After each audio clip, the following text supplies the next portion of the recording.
Is the new Dodge Charger EV a flop? We're going to find out in today's video. I'll include a link to the Doug Smith Dodge here in American Forks website in the description down below. Also include a link to my car buying guide. Let's get into it.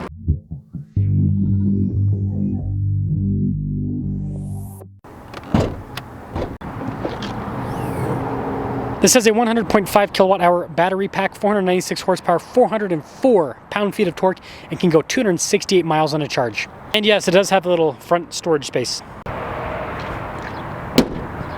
I'm trying to hit 500,000 subscribers before the end of the year. I'd really appreciate it if you'd help out with that. Now this is kind of a cool design key. You can see it's hollow through to the hood for airflow. Got this crazy LED light bar here on the front end too. Notice even the trim on the lower section is painted, so it's premium looking. Whether or not you like EVs, you gotta admit this is pretty cool looking. Although it doesn't have any groundbreaking EV specs, it is a really good looking car for an EV. Tire wheel setup is 275 by 40 by 20, and I really like the metallic gray as well as the logo there on the center of the wheel. It's cool looking. RT Stage 1 badge here on the side. And here's your side profile where it has that classic muscle car aesthetic.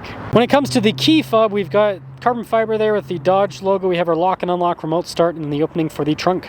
And the trunk's actually full power, and it is also a hatch. Although the load floor isn't super low, this has quite a bit of space for a two-door car. In normal Dodge fashion, the button to close it is inside the trunk. We've also got another giant light bar out back, and there's this little Daytona logo at the bottom. And there is your 3/4 angle for the car. Just looking at this car, if they had a Hellcat engine under the hood, I mean, this thing would sell like crazy. Let's now see if the interior is any more exciting.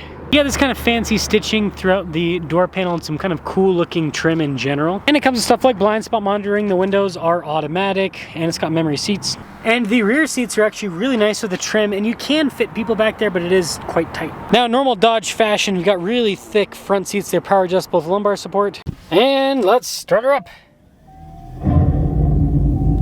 I will say the mix of the crazy IMAX sounding startup with the fake exhaust in the back is a little bit of a different experience. Now the steering wheel has this perforated trim on either side, soft touch on the top and the bottom. We've got practical controls here for the adaptive cruise control on the right side, controls for the center stack on the left side, paddle shifters in the back. Got a little drive mode toggle on the left side. On the right side, we've got our power shot mode.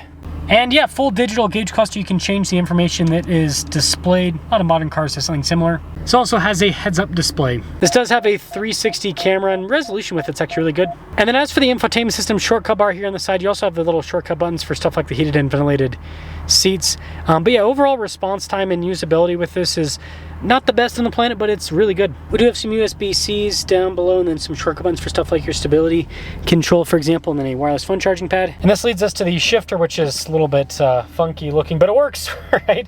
And you got your stop-start button behind that. Now with the center console, there is plenty of space. There's a 12 volt inside.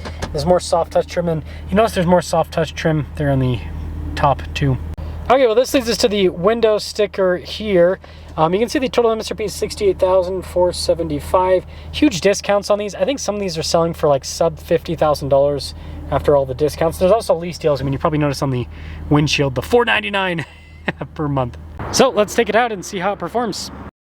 Charger EV. The charging charger. The charging charger.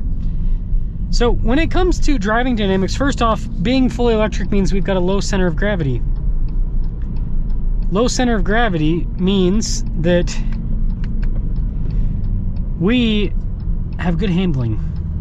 Now the paddles are actually for regen. Should have gone over that in the walk around. But you can do like a one pedal drive with this if you want.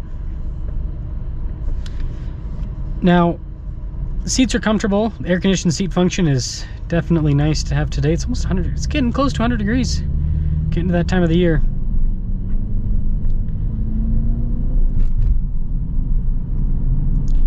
Yeah, suspension, I mean, again, unibody, independent suspension, it's smooth. And of course, having instant horsepower and torque being fully electric, smooth power delivery, can really modulate the throttle perfectly. Power shot. Fun sound effects. It's an EV, so it's pretty quick. It's not crazy like the Scat Pack version, but it's quick. Yeah, I'll do sport mode.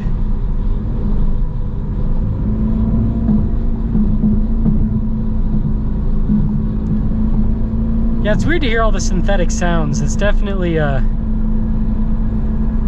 funky experience, that's for sure. But I mean, this thing's quick and it drives well. Like if we're just talking about like daily drivability, this is very daily drivable.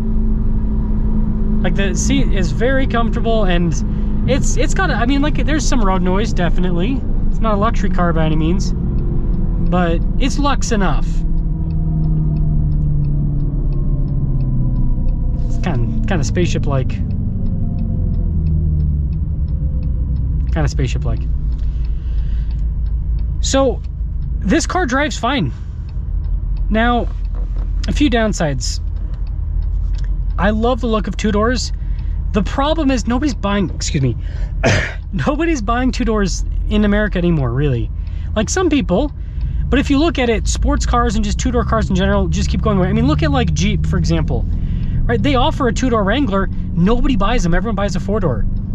So as sacrilegious as this might be to some of you, I think it might have been better for them to make this in a four-door rather than a two-door. Do it for Charger, right? Charger has been four-door for years. I know the original Charger wasn't.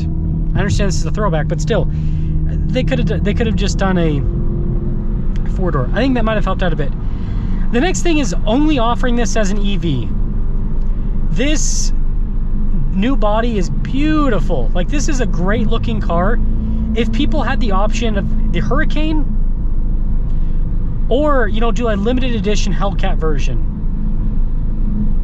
I think that would have helped out a lot, because what a lot of people would have said is, well, can't afford the Hellcat, I'll go for the more economical Hurricane. Or, you know, actually, I drove the Hurricane and it's quick, but I want something quicker. I want a Hellcat-like performance, but I can't afford a Hellcat, I'll do the EV. I think if they had options, that would have definitely helped out. From my understanding, the Scat Pack version is still going to be produced, but this RT version is going away. And I think that also kind of makes sense for this car. Again, this isn't going to be a high production car. The EV version, at least, is not going to be high production. So it makes sense to do the cool, crazy, fast version, because that's really the only one that people are going to want if they're going to go this route. Again, they tried to do the lease deals, and some people took them, but a lot of people, obviously, not enough people took them, I suppose is the best way to put it. So overall, I don't like this car. Is them discontinuing it kind of says that, yeah, this car is kind of a flop in a way, but I don't think that it's full on. I think that the reality of the situation is Dodge has created something really cool here. Like the style in this interior, the style in the exterior, it's real. Like it's an amazing concept. Just give people some options. Again, still offer the EV, get the Hurricane in this, and maybe since you're able to do the V8 again in the TRX, maybe offer a limited edition Hellcat version of this. If I'm serious, like if someone could get this body with a Hellcat engine in it, they would pay stupid money. I don't know how much exactly, but they'd pay stupid money for it. That's my 2 cents.